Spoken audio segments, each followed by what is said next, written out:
Pour accueillir l'été, j'ai choisi de vous déposer une voix de plume plus légère, pour vous reposer un peu des heures chaudes de cette journée. 3 histoires posées sur ma route que je laisse sur la vôtre en l'honneur de ce soleil que nous attendions avec impatience. La première dévoile la naissance des cigales, symbole du soleil s'il en est, qui ont pris leur quartier d'été en Provence. La deuxième est l'histoire d'une fée qui donne son petit soleil à celui qui veut bien l'accueillir. Ce petit soleil que nous pouvons tous donner pour apporter cet élan de joie qui fait tant de bien à ceux qui le reçoivent. La troisième est une histoire à laquelle j'ai déjà donné ma voix, mais qu'il me plaisait de vous faire à nouveau entendre. Une jolie histoire d'amour du soleil lui-même, écrite par mon ami de plume, Pat Vasquez.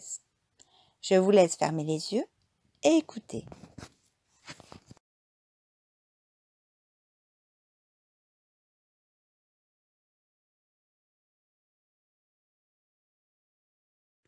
La drôle histoire des cigales. Il y a fort longtemps, 2 anges décidèrent de passer l'été en Provence pour des vacances bien méritées. Mais, à leur grande surprise, ils ne trouvèrent personne. Tous les champs, potagers et villages alentours semblaient déserts. Désespérés de voir une aussi belle région sans habitants, sans vie, ils décidèrent d'aller questionner le curé de la paroisse du village. Mais, une fois rentrés, ils le trouvèrent en pleine sieste. « Pourquoi dormez-vous à cette heure ? Pourquoi n'y a-t-il personne au village ?» demandèrent les anges. Le curé, à peine éveillé, répondit que les journées étaient si chaudes ici que les habitants préféraient se réfugier et flâner à l'ombre des figuiers. Déconcertés, les 2 anges remontèrent au ciel pour expliquer la situation à leur patron. Celui-ci décida de punir les Provençaux en créant un insecte au chant strident, camouflé dans les hauteurs des arbres, dans le seul but d'empêcher la sieste provençale en pleine journée et de remettre tous ses habitants au travail. Et c'est ainsi que la cigale est née.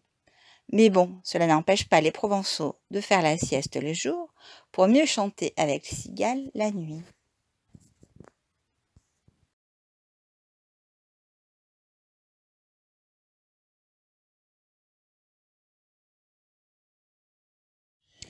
Le sourire d'Altea.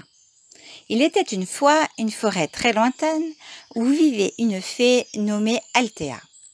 Elle était connue à travers le pays pour son incroyable sourire qui pouvait illuminer les coins les plus sombres de la forêt et apporter de la joie à tous ceux qui la voyaient.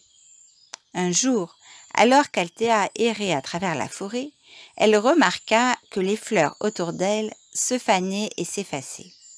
Elle savait qu'il fallait faire quelque chose pour les sauver, mais elle ne savait pas quoi.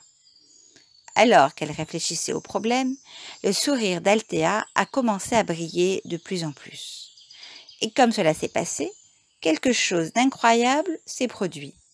Les fleurs autour d'elle ont commencé à se remonter et à grandir plus que jamais auparavant.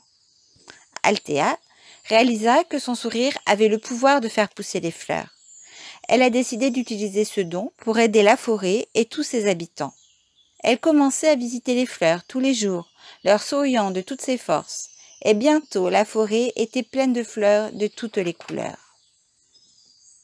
L'histoire de l'incroyable pouvoir d'Altea a commencé à se répandre à travers le pays, et bientôt les voyageurs sont venus de loin, juste pour voir son sourire et voir la beauté qu'elle pouvait créer. Les gens ont commencé à lui laisser des offrandes de nourriture et de boissons en la remerciant pour la joie qu'elle apportait à leur vie. Et ainsi, Altea continua à sourire jour après jour, remplissant la forêt de couleurs et de vie.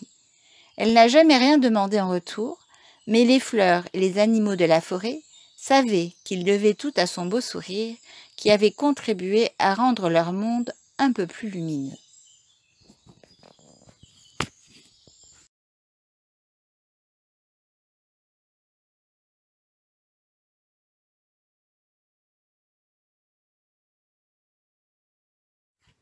Hélios et son étoile filante. Il était une fois un soleil plus grand et plus brillant que tous les autres astres qui éclairait le monde. Mais il était tout seul et mis à l'écart, car si l'on s'approchait de trop près, alors on se brûlait. Pourtant, il irradiait de toute sa beauté et sa lumière donnait vie à des centaines de galaxies. Il se nommait Hélios, le soleil des soleils. Un jour qu'il dandinait sa solitude joyeusement, une étoile filante de toute beauté faillit sur lui s'écraser.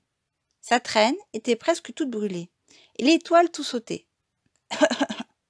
Affolé et désolé, Hélios se mit à bafouiller. « Je suis navré, lui dit Hélios, je ne vous avais pas vu arriver, sinon j'aurais aussitôt arrêté de danser. » Touchée par sa simplicité, l'étoile roussie le regarda et lui sourit.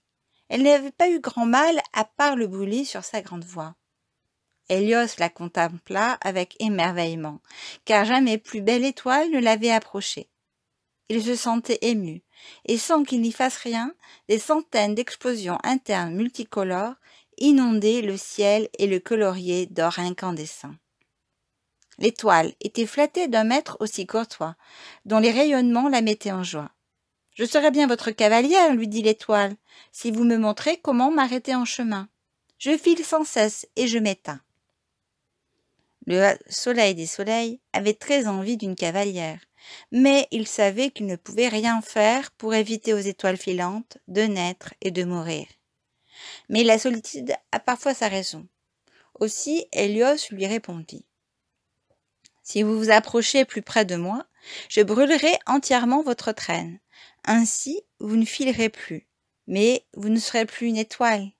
Croyez-vous que pour une danse, vous puissiez perdre votre destinée?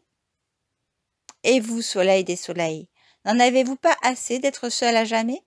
Est-ce cela votre destinée, la solitude ?» Hélios reconnut que l'étoile avait raison, car lui non plus ne voulait pas de cette destinée. Ainsi fut fait. Le soleil des soleils brûla la traîne de la plus belle étoile qu'il eût jamais vue. L'étoile se durcit et se mit à tourner autour du soleil. Elle devint sa cavalière pour l'éternité. L'étoile s'appelait Vénus.